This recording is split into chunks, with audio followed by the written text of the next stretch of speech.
Hello everyone, I'm Hyeonmin from Seoul Regional University. Today, I present a paper, a longitudinal and comprehensive study of the DANE ecosystem in email. As you know, there were some accidents that CAs were compromised. DigiNotar or Commodore compromised and misissued fake certificates for well-known domains like Google. There are so many CAs and they can issue certificates to anyone. Can we trust all these CAs? To mitigate this problem, countermeasures like certificate transparency or certification authority authorization were suggested. However, they do not fundamentally solve the root problem. They still rely on CAs to issue and verify certificates. DANE was suggested to address this issue. Then, what is DANE? DANE is a security protocol that allows certificates to be bound to domain names. Domain owners can publish certificate information as a DNS record called TLSA record. Then, how does the integrity of TLSA records guaranteed? By DNSSEC. Integrity and authenticity of TLSA records are guaranteed by DNSSEC. Thus, DANE enables TLS without relying on CAs. Then how does DANE work? Let's say we host example.com. We are also running DNS server. First, we publish TLSA records to our DNS server. If some client wants to connect to our domain, it fetches TLSA records through DNS resolver. But here, the TLSA record is protected by DNSSEC. Thus, the client actually fetches TLSA records and DNSSEC records such as RRSig records. And then the client checks the integrity of TLSA records by validating DNSSEC chain. I'll skip the details of DNSSEC. If you're interested in it, please refer other materials. And next, the client gets a certificate for TLS from the server and compares TLSA records with the certificate to check whether they're matched or not. If they are matched, then our server is authenticated, thus the TLS connection is set up. Then where DANE is used? Theoretically, DANE can be applied anywhere TLS is used. And it is known that DANE is widely used with SMTP. Why? Simple Mail Transfer Protocol, SMTP, has no built-in security mechanism in its initial design. Thus, the client cannot authenticate the server, and emails are sent in plain text. StarTLS extension was proposed to support TLS for SMTP. After TCP handshake, the client sends StarTLS command to express its TLS support. If the server accepts it, then negotiate TLS. However, StarTLS is known to vulnerable to downgrade attacks. An attacker can intercept StarTLS command. Then the client thinks that the server does not support StarTLS, thus sends email in plain text like before.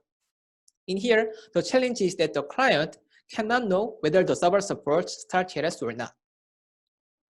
But with DANE, the SMTP server can explicitly tell the clients that it supports StarTLS by publishing TLSA records. Thus, by checking whether the server has TLSA records, clients can know that the server supports StarTLS. This figure shows how an SMTP client can authenticate an SMTP server using DANE. The server publishes TLSA records to the DNS, and the records are protected by DNSSEC. The client gets a certificate through StarTLS, and the remaining process is same with the previous example.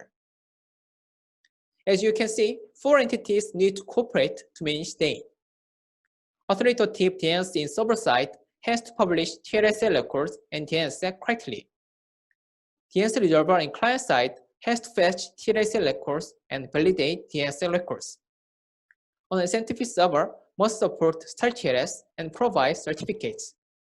An SMTP client must support StarTLS and verify TLSA records with certificates. In short, entities in server side must support TLSA, DNSSEC, and StarTLS correctly. And client-side entities must fetch TLSA records, DNSSEC records, and certificates. Also, have to verify them. DANE can only function correctly when all these entities fulfill their responsibilities. To investigate server-side DANE deployment, we collected TLSA records from 5 top-level domains for about 2 years every day. We scanned country code top-level domains .sc and .nl because they show high DNSSEC deployment rate. Using this data, we checked how many domains deployed DANE.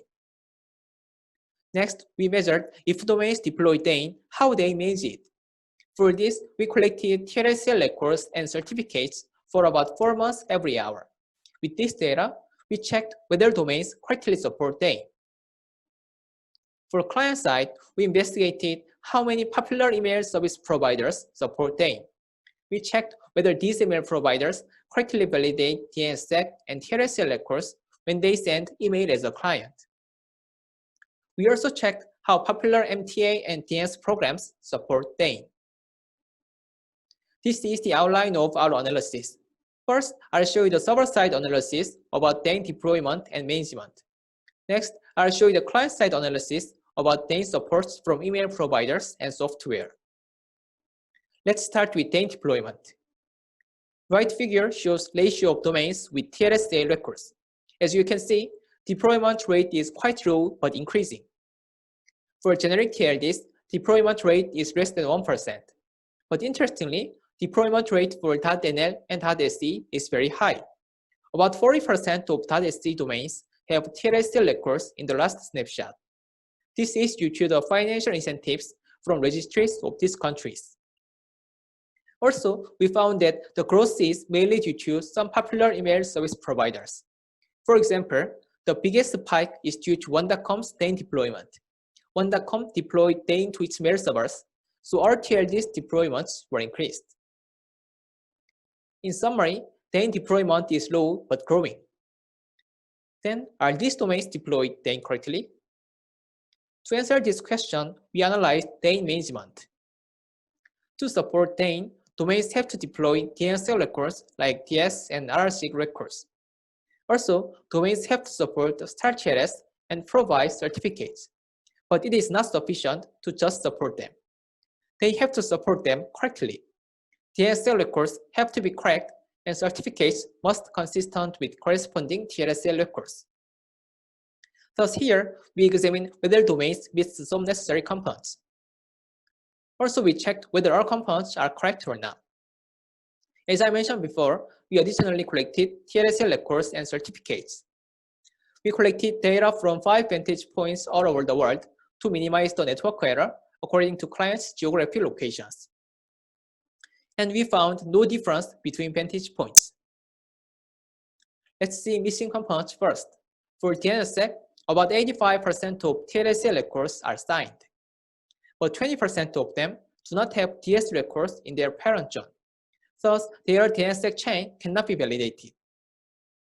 In StarTLS, we found that on average 99% of servers support StarTLS, and only 0.01% of them provide no or malformed certificates. From this, we can know that main failure reason of correct DANE management is missing DS records. If you deploy DANE to your server, then you should be more careful about DNS records. Next, we checked whether components are correct or not. For DNSSEC, 0.55% of DNS records are incorrect. For StarTLS, about 3.68% of certificates do not match with corresponding TLSA records. In summary, we revealed pervasive mismanagement in the DANE ecosystem. Next, I'll show you DANE support from client side. First, we checked how many popular email service providers support DANE and correctly. We checked whether email providers correctly validate DNSSEC and TLSA records when they send email as a client. As I mentioned before, client-side entities have to fetch TLSA and DNS records and certificates. Also, they have to validate them. To figure out this, we have to make email service providers send email to us. For this, we set up a testbed. We set up bind9 and postfix servers and purchased the second-level domain name and sets of domains that are misconfigured to different combinations of DNSSEC, StarTLS, and DANE. For example, DNSSEC expired rrsig.danetest.com has expired rrsig records for TLSA. Using this setup, we test 29 popular email service providers. We sent an email to our subdomains using these email providers and checked whether they fetched TLSA records and certificates and validate them. Let's see our experiment process. First, we set up an email account and send an email to our subdomain.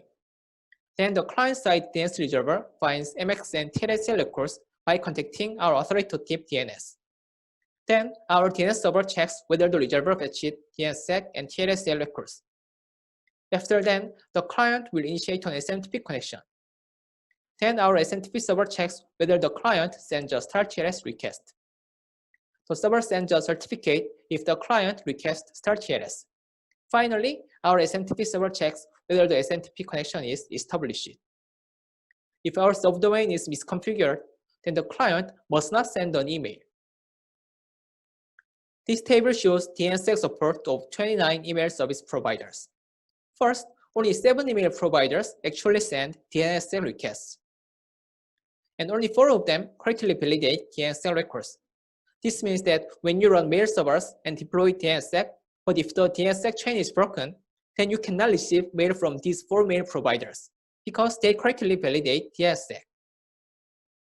Next, for start TLS, we found that 23 mail providers support start TLS, which means that they fetch certificates. Finally, for TLSA records, we found that 4 mail providers fetch TLSA records, and 2 of them correctly validate all fields in TLSA records. Other 2 providers do not validate one field correctly, but they checked other fields correctly, so we mark them as yellow triangles in the table. From this result, we can know that DANE support in the email service providers is still in an early stage. Finally, we investigated popular MTA and DNS software. We investigated 4 popular MTA programs and found that all support start TLS and 2 of them support DANE. Next, we examined 11 DNS programs and found that 8 support DNSSEC and TLSA. From this, we can know that DANE support in the popular MTA and DNS programs is pervasive, which is good news that MTA and DNS programs are ready to deploy DANE.